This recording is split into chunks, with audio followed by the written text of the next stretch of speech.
Okay, here we go. I know we're in the middle of the World Series right now, but we are drawing closer and closer and closer to the offseason. All the free agent rumors, all the trade rumors, and we already have one big name in the trade rumor mill, and that is Juan Soto, one of the best players in all of baseball. A great season for Juan Soto with the Padres. The Padres themselves, not a great year. A huge disappointment for the Padres. A payroll over $250 million and missing the playoffs. They got hot there near the end of the year, but it was too little too late. But Juan Soto ended up having a great year. Played all 162 games, hit 275, a 410 on base, a 519 slugging, 35 homers, a 155 WRC plus. Continues to be one of the best players in all of baseball. So why would the Padres want to trade Juan Soto? Well, he is drawing closer to free agency, and they've had no luck getting an extension done with him. So it might be something that could interest the Padres to maybe look into a trade to get some value back for him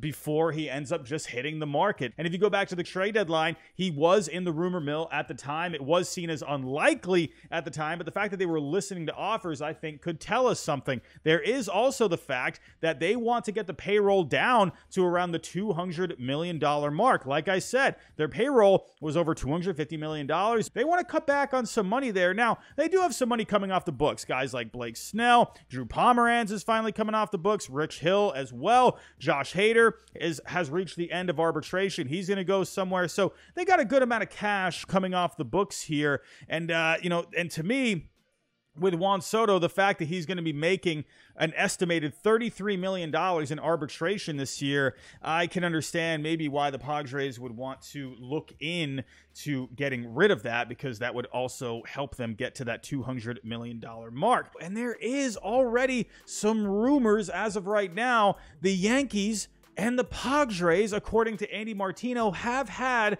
preliminary conversations about Juan Soto. John Heyman came out and said that they have not had conversations, but there's a little bit of smoke right now. And usually when there's some smoke, there could be a fire. So in this video, I've come up with some trade proposals, teams that I think make the most sense. And when it comes to a Juan Soto trade, I'm looking into the teams that want to compete in 2024, have some prospects to deal, and, could have a chance at signing him to an extension as well. When you look at the trade a couple of years ago with the Padres and the Nationals, he had an astronomical value because obviously it's Juan Soto, one of the best players in the game. He still had a couple of years of control and he was so young. I mean, my goodness, the value was just through the roof. You had to give up, CJ Abrams, Hassel. You had to give up James Wood. You had to give up Gore. I mean, that's a huge package that the Nationals got back in return. That was just insane. So when you look now at his value, you're looking at a median value of 22.9.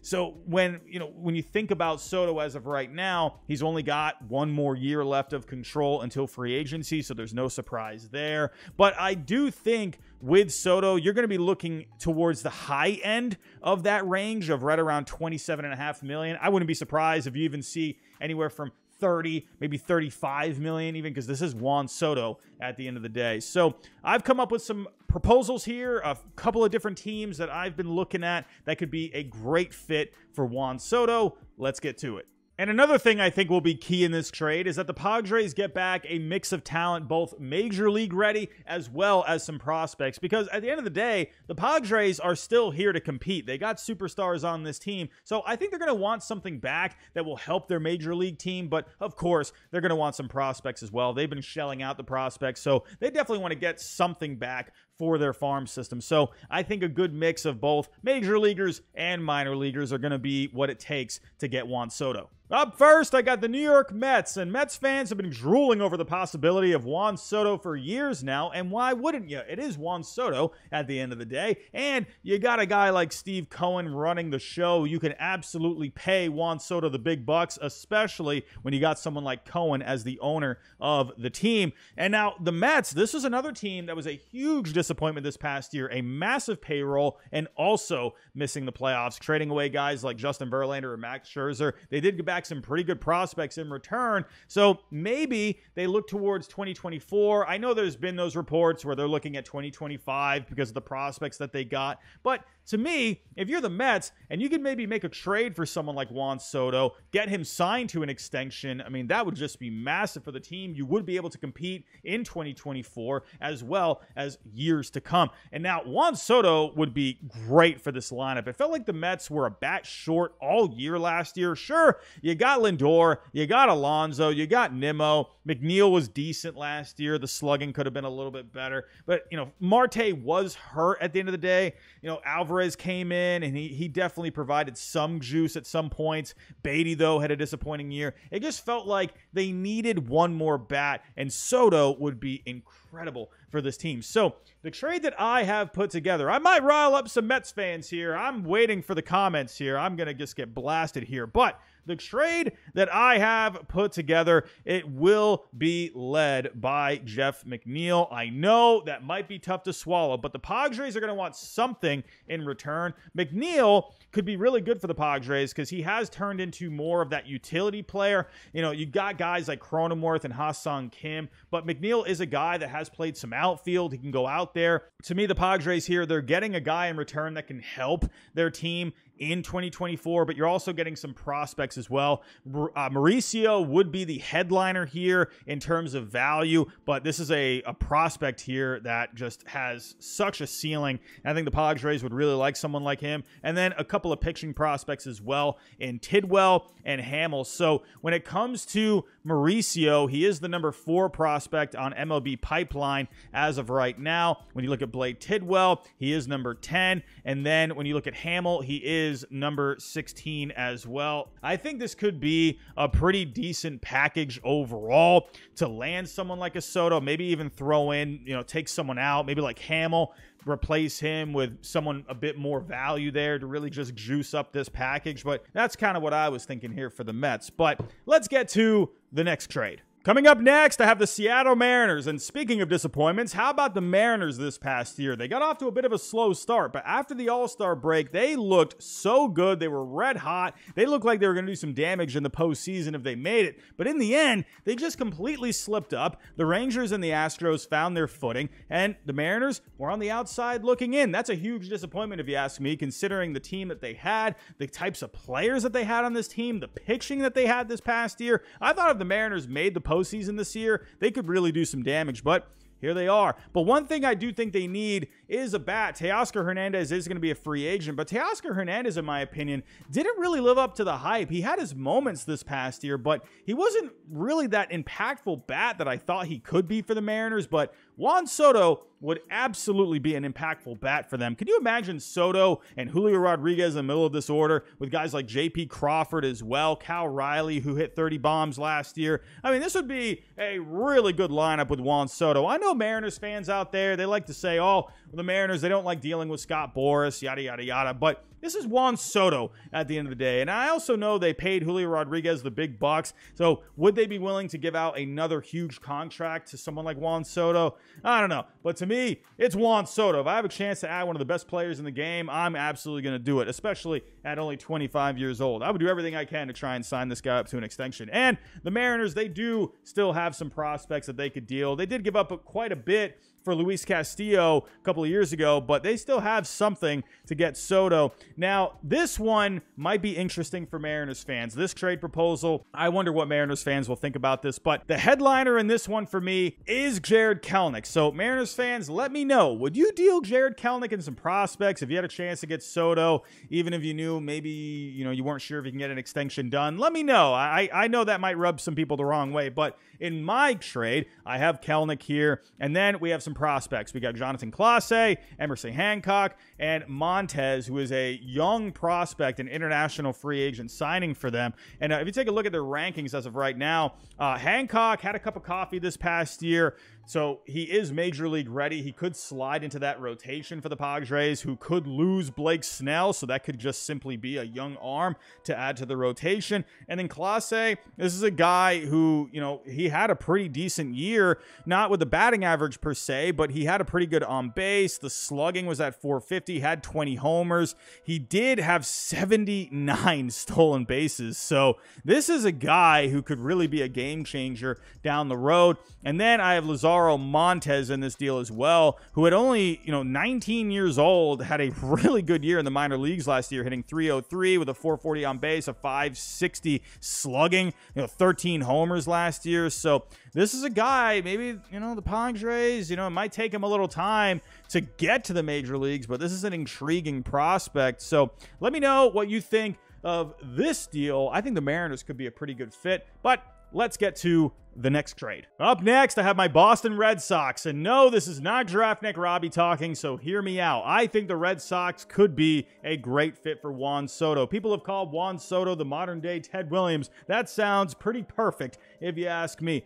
But the Red Sox, last year, another disappointing year, finishing with a losing record yet again, 78-84, dismissed Chaim Bloom before the season even ended, and now they have a new chief baseball officer in Craig Breslow. There feels like a sense of urgency with the Red Sox right now. Now, you might be thinking the Red Sox, they need to add some pitching. Their pitching was abysmal this past year. This lineup was still really good, but if you have a shot to add an impactful player like Juan Soto, and with the Red Sox with the money that they have, why not see if you can get a deal done? And they do have some prospects now to maybe go out and make something like this happen. Now, with the Red Sox, if you take a look, you do got a lot of lefties here, and one guy that sticks out to me is Alex Verdugo, and there has been some rumors that the Red Sox are going to look to move Verdugo this offseason. And if you ask me, if the Padres are looking to make a move to deal Juan Soto while also still getting something back in return to save some money, I think Verdugo could be a great piece to send back. Here is the trade. So the centerpiece of this trade is actually going to be Cedane Rafaela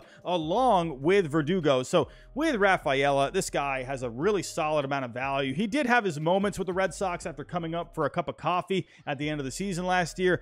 Definitely I think going to be a really solid player. But if I had a chance to get Juan Soto and sign him to an extension for years to come, I'm going to make this happen, absolutely. And Verdugo would go along with him. That would replace the left-handed bat. Not sure, what you do with Rafaela there, but this is still a young outfielder to add to the mix. And then I have a couple of prospects as well. I got Paredes, a pitching prospect, as well as Blaze Jordan. So if we go take a look at the rankings of these guys, Cedane Rafaela is currently number 3 on MLB Pipeline. And if you take a look at Luis Paredes, he is the number 10, and Blaze Jordan is the number 12. So, sure, could you maybe swap someone out for Rafaela? Maybe you could go with someone like a Nick York, maybe, Miguel Blyce. This is a guy who has much more value because he is younger at 19 years old and he has such a high ceiling. That, to me, as of right now, would be an overpay because the ceiling is just so high. Not sure if the Red Sox would want to do that,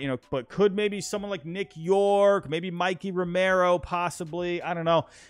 To me, if I had a chance to get Soto and they were asking for Cedane Rafaela, I would do it personally, in my opinion, but only if we could get the guy signed up to an extension or had a chance to sign him to an extension. So I'm going to get to the next team. Let's get to it. For the next team, I have the Chicago Cubs. The Cubs just fell short of the postseason. They were looking really good this year, but they slipped up at the end. But in my opinion, Juan Soto would be huge for this Cubs team. You got a big market there, so they could definitely sign him to that long contract. But the main reason for me is that you got a guy by the name of Cody Bellinger that's hitting the free agent market. I would imagine Cody Bellinger is really going to get some good offers out there. Could he go back to the Cubs? Sure. But if they do lose out on Cody Bellinger going to another team, well, you got Juan Soto just sitting there, and the Cubs have really built their farm system back up over the last couple of years. They could absolutely get a deal done. I think, in my opinion, the Cubs are one of the most dangerous teams to get a deal done for Juan Soto. So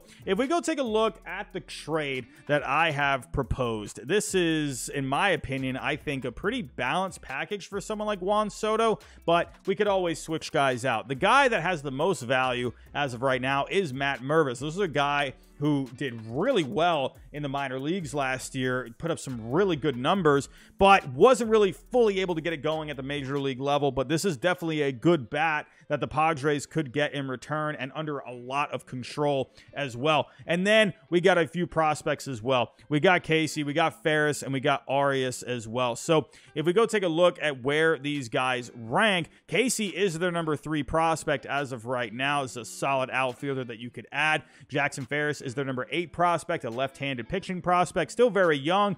Could you maybe swap him out with, say, maybe someone major league ready like a Jordan Wicks who had a cup of coffee this year? And then we got Michael Arias, who is a young pitcher, the number 12 prospect in their system. So, but with the Cubs, they got a ton of different prospects here. Maybe you could do someone like a Ben Brown possibly. He definitely has more value than some of these guys. I think the Cubs, with the amount of prospects that they have, and with Cody Bellinger becoming a free agent and the ability to sign someone to a big contract like this, I think the Cubs could definitely be an option for Soto. But we got one more team on this list. Let's go talk about it. And last but not least, I have the New York Yankees. And as a Red Sox fan, I hate to say the Yankees, but I have to admit they would be a fantastic fit for Juan Soto. This Yankees team was a huge disappointment this past year, finishing in 4th place with a record of 82-80 in this division. A lot of people were picking the Yankees to win this division this year, and they just fell completely flat.